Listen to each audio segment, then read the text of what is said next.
his question. He asked you how long it would take to denuclearize the Korean Peninsula.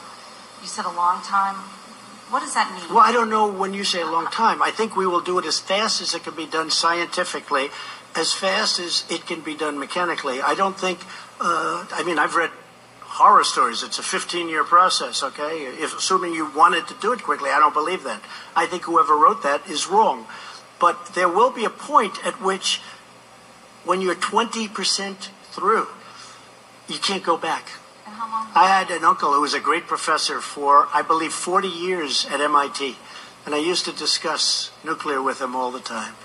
He was a great expert. He was a great, brilliant genius, Dr. John Trump at MIT. I think he was there 40 years, I was told. In fact, the head of MIT sent me a book on my uncle. But we used to talk about nuclear. You're talking about a very complex subject. It's not just like, oh, gee, let's get rid of the nukes. It takes a period of time. But the main period of time that I'm talking is that first period. When you hit a certain point, you can't go back. It's very hard to go back. And how long will that take? Oh, we don't know, but it'll go pretty quickly. Go ahead. Sure.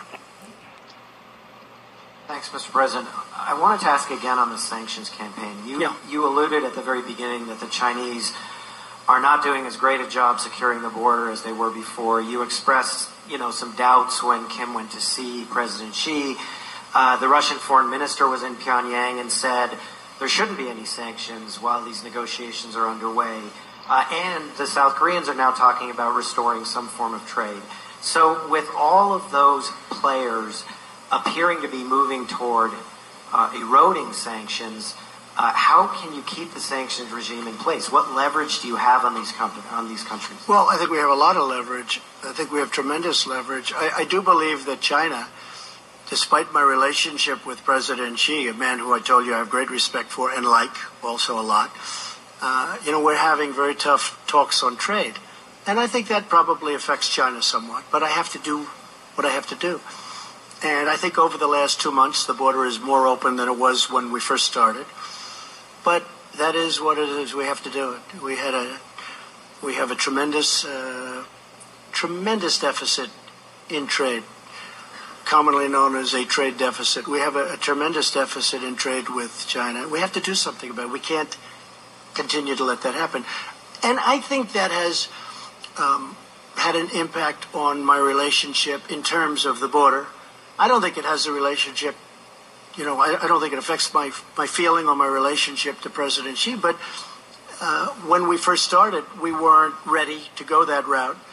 And as we started preparing and getting ready to do that, I think that's had an impact on, frankly, the border, which is a shame. But I have to do it. I have no choice.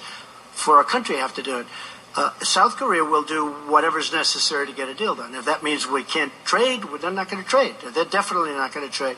If they think, and they would do this with our concurrence, if they think that they can do some work because we're very far down the line, we're actually very far. That document, when you read it today, that's far down the line.